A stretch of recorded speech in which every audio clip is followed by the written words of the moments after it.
శ్రీగురుభ్యో నమ. హరి ఓం. శ్రీ మహాగణాధిపతయే నమ. శ్రీ మహాసరస్వత్యై నమ. శ్రీగురుభ్యో నమ. హరి ఓం. యః కర్తా జగతాం భక్తా సంహర్తా మహసాం నిధిః ప్రణమామి తమాదిత్యం బహిరంతస్తమోపహం. యః కర్తా, ఎవరు కర్త, సంహర్త, అందరినీ సంరక్షించేవాడు, మహాసాంనిధి, ఈ ప్రపంచానికి అందరినీ కూడా రక్షించేటువంటి నిధి లాంటి వాడు. సంహర్త మహసాంనిధి.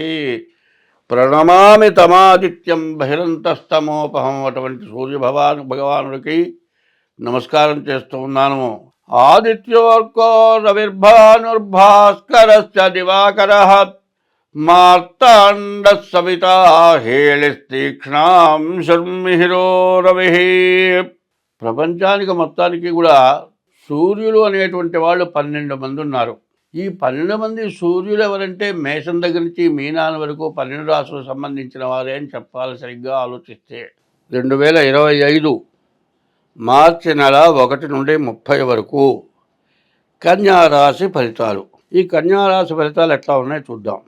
ఈ రాశికి చదువుకునే వాళ్ళకి, ఉద్యోగం చేసే వాళ్ళకి, ఉద్యోగరీత్యా విదేశాలకు వెళ్ళే వాళ్ళకి చాలా బాగుంది, మంచి సమయం. తర్వాత వివాహం కావాల్సిన వాళ్ళకి వివాహం కూడా అవటానికి చాలా మంచి సమయం. వ్యాపారస్తులకు ఇంకా బాగుంది. ఈ పరిస్థితుల్లో చెప్పాలి అంటే ఈ రాశి వాళ్ళలో డబ్బులు మాత్రం విపరీతంగా ఖర్చు అవుతాయి. వివాహం అయ్యుంటే భార్యాభర్తల దగ్గర కాస్త బాగా ఇబ్బంది ఇస్తుంది. మాట పట్టుదల వస్తుంది. ఇట్లాంటి సమయంలో చాలా జాగ్రత్త పడాలి. ముందు కేతువు బాగాలేదు. ఈ కేతువు బాగుండకపోవటాన మాట కుదరదు. ఉద్యోగం చేసే చోట పెడగా మాట్లాడేట్లయితే ఇంటికి రావాల్సి వస్తుంది. మంచి టైంలో కొంత చెడు బాగా కనపడుతుంది. ఈ చెడు నుంచి తప్పించుకోవాలంటే నీ నోరు జాగ్రత్తగా పెట్టుకోవాలి. నీ ప్రవర్తన అంతకంటే జాగ్రత్తగా పెట్టుకోవాలి. పైన ఈ రాశి వాళ్ళకి పరస్త్రీ వల్ల ఇబ్బంది వచ్చే లక్షణాలు ఉన్నాయి. వివాహం అయిన తర్వాత కూడా పరస్త్రీ ఇంట్లో భార్య కంటే పరాయి స్త్రీ బాగా అందగత్తలాగా, ఆమె చూసిన తర్వాత వదిలిపెట్టకుండా ఉండాలన్నంత ఆశ కలిగేటట్లుగా ఆమె కనపడుతుంది. ఇక వీడు ఆమె పడతాడు. ఏం అవకాశం చూసుకుంటుంది, అన్ని విధాలా వీడిని గురిగిస్తుంది. చివరికి ఇల్లు పెళ్ళాం పట్టదు, ఆమె మహాలోకం. చివరికి పెళ్ళాం అక్కర్లేదు అంత అదే కావాలి అనే నిర్ణయానికి వస్తాడు. ఇంట్లో గొడవ అవుతుంది. భార్యతో తగాదా పెట్టుకుంటాడు. అసలు వెళ్ళిపో, నువ్వు ఉన్నా ఒకటే లేకపోయినా ఒకటే అనే పరిస్థితి వస్తుంది. ఇక నువ్వు తప్పితే వేరే వాళ్ళు లేరని పరాయి స్త్రీ మీద వ్యామోహం కలుగుతుంది. ఈ అవకాశం చూసుకుంటుంది. వీడిని అన్ని విధాల మనిషిని పాడు చేస్తుంది. మరి ఇది ఎటువంటిదంటే పరస్త్రీ వ్యామోహం పతనానికి కారణం.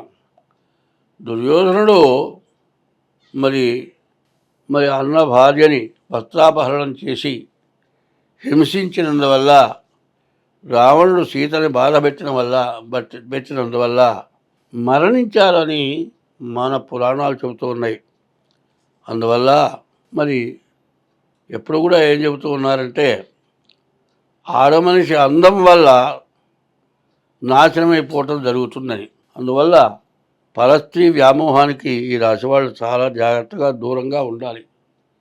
ఏమాత్రం ఆశపడ్డా, ఓ శాస్త్రం ఉన్నది పోయిందట, ఉంచుకున్నది పోయిందట. ఉన్నామె చేసుకున్నామెకి విరక్తి పుట్టి వెళ్ళిపోయిందాకా ఆ వెంబడి పడతావు. ఆ వెళ్ళిపోయేటప్పటికి నీ దగ్గర నుండి మొత్తం ₹1 లేకుండా మొత్తం అయిపోతుంది. ఎక్కడి నుంచి కూడా రూపాయి తేవటానికి దారి ఉండదు. అవకాశం ఉన్నంత వరకు పరస్త్రీ గుంజుతుంది. నీ దగ్గర డబ్బులు వచ్చే పరిస్థితి లేకుండా పోయిన తర్వాత నిన్ను వదిలి దారి నదిలిపోతుంది. ఉన్న భార్య నీ ఇంట్లోంచి వెళ్ళిపోతుంది. ఇంటికి పోతే తల్లిదండ్రులు ఏమంటారా, భార్య ఉండగా హింసించావు, ఏమిటా ఈ గతి, తల్లిదండ్రులు బాధిస్తారు. ఉద్యోగం దగ్గరికి పోతే ఉద్యోగం సక్రమంగా చేయలేడు. ఇంట్లో భార్య మీద ధ్యాస, ఇటు రెండవ మీద ధ్యాస, ఏమి కలిసి రాదు. ఇట్లాంటి సమస్యలు బాగా ఎక్కువగా ఈ కన్యా రాశిలో బాధలు ఎక్కువగా కనబడుతున్నాయి. అయితే టైం మంచిదే. దీనికి కూడా ప్రతిదానికి ఒక లిమిట్ కావాలండి. తొందర అనేది ప్రతిదానికి, ఆశకి మితం లేదు. ఎవరితో ఎంతవరకు ఉండాలో అంతవరకు ఉండేటట్లయితేనే సమస్యలు లేకుండా పోతాయి. మరి ఇది చాలా ఇబ్బందికరమైనటువంటి సమయం. ఎందుకంటే ధర్మపత్ని అన్నారు. నీవు చేసే మంచి పనిని ప్రోత్సహించేది భార్య. నీవు చేసేటువంటి చెడు పనిని విమర్శించేది కూడా నీ భార్యే. మరి ఆ భార్య రూపవతి శత్రువు అన్నారు. పరస్త్రీ రూపవతి, అది చివరికి శత్రువు అయిపోయింది. మరి భార్య రూపవతి శత్రువు అని కాదు చెప్పాల్సిన, పొరపాటు చెప్పారు. అంటే వాళ్ళది పొరపాటు అంటల్లా. ఇంట్లో భార్య ఎంత అందగత్తైనా రూపవతి అయినా కంటికి ఆనదు. పరస్త్రీ రూపవతి శత్రువు అంటే బాగుండేదేమో అని నేను అనుకుంటున్నా. మరి ఎంత అందగత్తైన భార్యని కాదని పరస్త్రీ వ్యామోహానికి పోతున్నటువంటి వాళ్ళు చాలామంది ఉండటం చేత భార్య రూపవతి శత్రువు అనే దానికంటే పరస్త్రీ రూపవతి శత్రువు అంటే బాగుండేదేమో అని నేను అంటున్నా. ఆ పరస్త్రీ వ్యామోహంతో చాలామంది ఇబ్బందులు పడుతున్నారు. అందరూ చదువుకుంటున్నారు, ఉద్యోగాలు చేస్తున్నారు.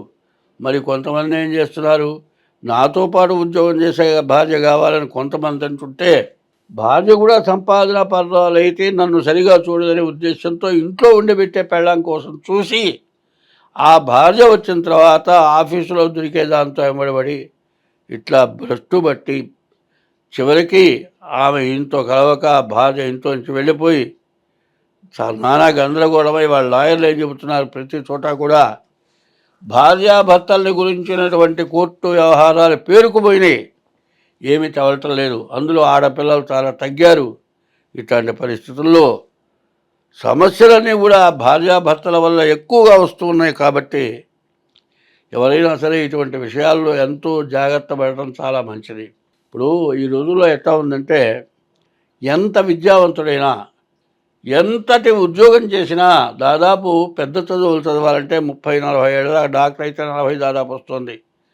అంత దూరం వచ్చి పెళ్లి చేసుకున్న తర్వాత భార్యాభర్తల వియోగం వస్తే ఆ జీవితం స్పాయిల్ అయిపోతుంది.